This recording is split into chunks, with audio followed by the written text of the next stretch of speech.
ГСП онлайн. Городские новости сейчас. Суббота, 16:00. Спортивный зал Горно-нефтяного колледжа. Всероссийская выставка собак. За звание лучшей соревнуются почти 300 питомцев. Участники приехали из Печоры, Усинска, Уктыла, Кирова, Сыктывкара и Ухты. Программа выступлений расписана с самого утра и до вечера. Для всех зрителей вход свободный. Насладиться выставкой пришли не только люди, но и их питомцы.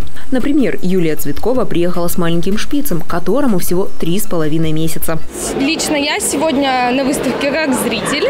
Я только приехала и не получается. Обычно я выставляю немецких пинчеров, цвергпинчеров, шпицы. Также у меня собака американский голый терьер, я его выставляю. В принципе, все мелкие породы. Прежде чем попасть на выставку, некоторые собаки проделали большое путешествие. Немецкая овчарка по кличке Биона Фихтеншлаг приехала из Германии. Как уверяет хозяин, его любимица из лучшего питомника во всем мире. У собаки уже есть опыт участия в показах. Недавно ей исполнилось 9 месяцев, и она вышла в класс юниоров.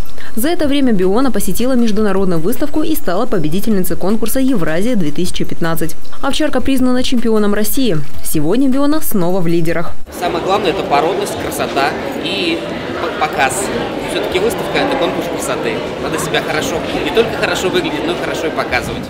Оценивают собак двое приглашенных специалистов. Оба приехали к нам из Санкт-Петербурга. Они смотрят физические характеристики, породность собаки и ее движений и поведение на ринге. Как признаются хозяева, сделать собаку красивой нетрудно. Основная и самая тяжелая работа – воспитание питомца.